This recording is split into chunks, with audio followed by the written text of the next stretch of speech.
Bonjour, bienvenue dans Lex Inside. Au programme de ce numéro, on va parler passe sanitaire en entreprise, projet de règlement sur l'IA et la 5e édition de la Paris Arbitration Week.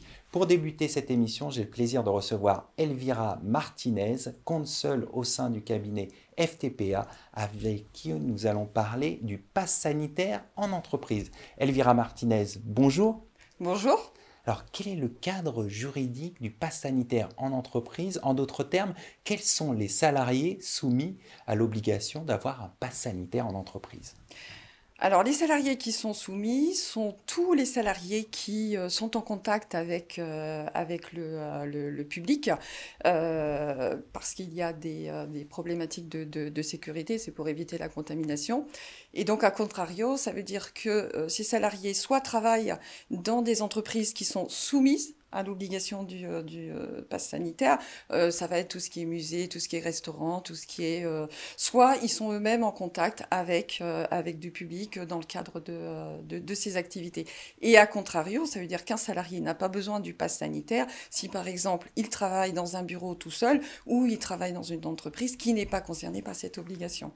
Alors, pour les salariés soumis à l'obligation d'avoir un pass sanitaire, quelles sont les sanctions encourues? Alors, le salarié peut refuser de présenter ce pass sanitaire. Alors, je ne sais pas si on peut vraiment parler de sanctions, parce que sanction, ça évoque un côté disciplinaire. Or là, justement, il n'y a pas de côté disciplinaire. La seule chose que peut faire l'employeur, mais qui peut être vécu comme une sanction pour le salarié, c'est de lui suspendre son contrat de travail. Dès lors que le salarié ne présente pas ce pass, il peut lui dire, écoutez, vous rentrez chez vous, et puis on se retrouve dans 3 jours pour faire le point, en espérant que ce salarié va revenir à la raison et va de lui-même aller se faire vacciner.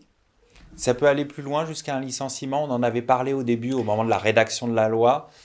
Alors aujourd'hui, non, ça n'a pas été retenu dans la loi. C'est pour ça justement que je disais qu'on ne pouvait pas parler de sanctions disciplinaires vraiment, si ce n'est le fait que ne pas percevoir son salaire, c'est une sanction.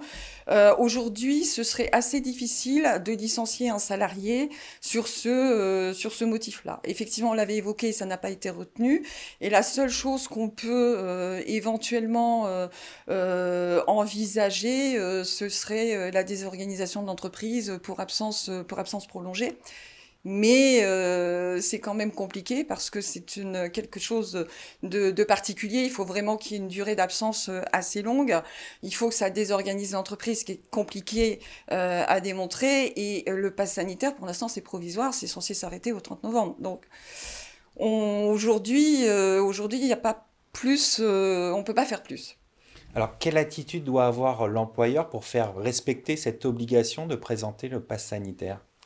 Alors, la première obligation qu'il a, c'est de contrôler. C'est-à-dire que c'est à lui, c'est sur lui que pèse la nécessité de contrôler si le pass est valide et si le salarié a bien un pass.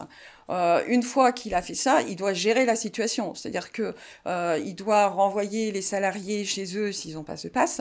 Il doit éventuellement leur proposer de se réunir quelques jours après. Il doit envisager des solutions, par exemple leur proposer de prendre leur congé ou de se mettre en congé sans solde, en tout cas de faire quelque chose. Et puis, in fine, s'assurer qu'ils ne reviennent pas dans l'entreprise tant qu'ils n'ont pas ce fameux pass sanitaire. En résumé, est-ce que l'employeur doit privilégier le dialogue social, j'imagine, pour trouver une issue? Tout à fait, tout à fait. Ne serait-ce que les mesures qu'ils comprennent, elles doivent être vues avec le CSE. Il doit ensuite engager le dialogue avec le salarié. Et bien sûr, s'il peut arriver à des process concertés, c'est encore mieux. Mais il faut savoir quand même que dans les petites entreprises, on n'a pas nécessairement un CSE. On ne va pas nécessairement pouvoir discuter avec l'ensemble des salariés et donc il va y avoir des mesures au cas par cas qui vont devoir être prises. Elvira Martinez, merci d'être passée sur notre plateau. Merci.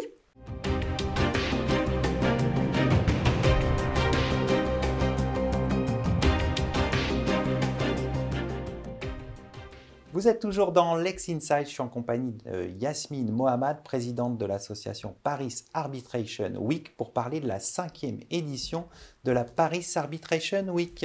Yasmine, bonjour. Bonjour Arnaud. Quels sont les enjeux de cette 5e édition de la Paris Arbitration Week? On a deux très grands challenges cette année. Le premier, c'est que tout le monde attend cette édition avec beaucoup d'impatience, parce que c'est le premier événement qui aura lieu aussi en personne, pas que en partie hybride, mais aussi en personne.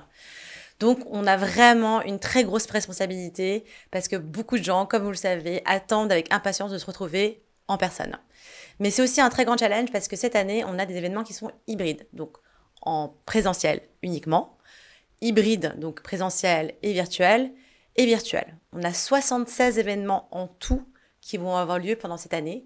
Et donc, réussir ce mélange et que la technologie fonctionne, que le présentiel soit suffisamment important pour que les gens aient vraiment la sensation de se reconnecter ensemble.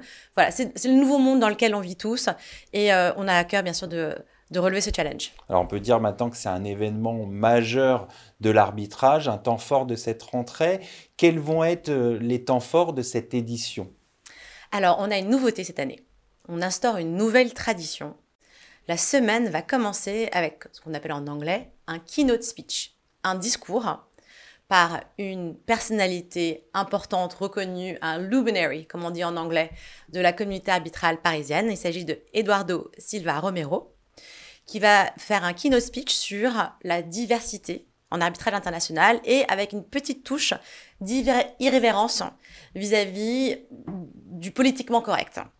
C'est pour donner une autre couleur à l'événement? Oui, c'est pour donner une autre couleur parce que là, on est champion de la diversité, évidemment. On scrute que les panels soient composés de façon diverse au maximum.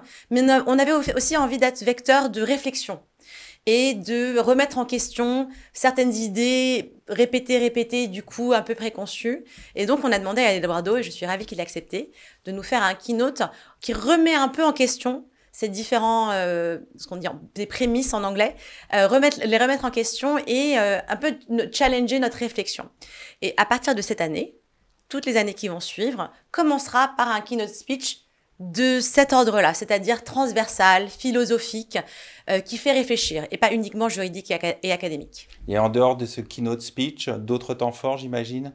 Beaucoup. Il y a énormément d'événements cette année et on voit se tracer des grandes tendances de ce qui occupe les arbitragistes parisiens et étrangers.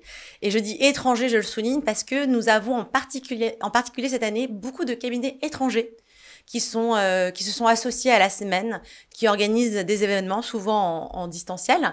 Mais donc, Paris commence vraiment à drainer non seulement beaucoup d'étrangers en tant que participants, mais aussi des étrangers en tant qu'organisateurs d'événements. Et ça, c'est une grande nouveauté cette année. Qu'est-ce que vous attendez de cette édition? J'attends que Paris brille, que les Parisiens se retrouvent dans cette semaine qui va vraiment refléter la richesse et la qualité d'une communauté d'arbitrage international parisienne qui est phénoménale, qui est certainement la plus riche et la plus grande au monde. Et j'attends vraiment que la semaine le reflète.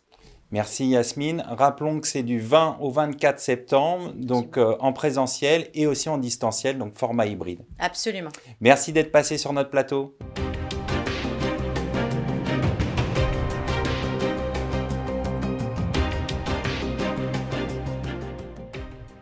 Bonjour, vous êtes toujours dans Lex Inside. Je suis en compagnie de Laurent Badian, associé chez Klein Vénère, avec qui nous allons parler du projet de règlement sur l'intelligence artificielle.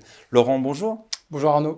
Alors, quel est le cadre juridique de l'intelligence artificielle en Europe? Donc, il y a un projet de règlement qui est adopté par la Commission européenne le 21 avril 2021.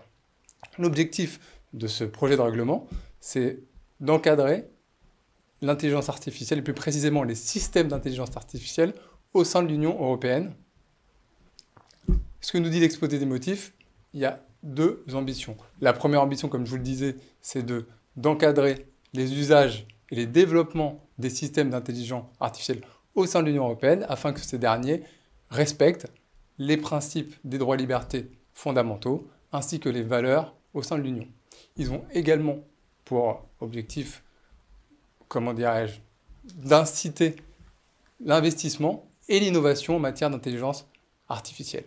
Concrètement, que prévoit ce projet de règlement? Alors, tout d'abord, donc, ce règlement fait une distinction entre différents systèmes d'intelligence artificielle que je vais vous définir. Il prévoit également que certains acteurs sont concernés et il encadre par les risques les systèmes d'intelligence artificielle. Donc, qu'est-ce qu'on entend par système d'intelligence artificielle? On parle bien de système d'intelligence artificielle et non pas de l'intelligence artificielle en tant que discipline, mais bien de système. Donc, ce sont des logiciels qui reposent sur des systèmes qui sont visés par les annexes du règlement. Donc, on a les systèmes auto-apprenants, plus simplement parlant le machine learning, les systèmes qui reposent sur les statistiques et d'autres sur l'optique.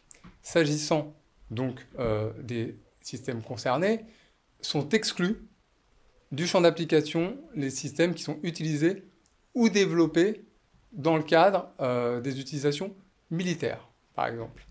Ce règlement s'applique aux fournisseurs de systèmes qui mettent sur le marché les systèmes d'intelligence artificielle, que ces derniers soient installés ou non au sein de l'Union.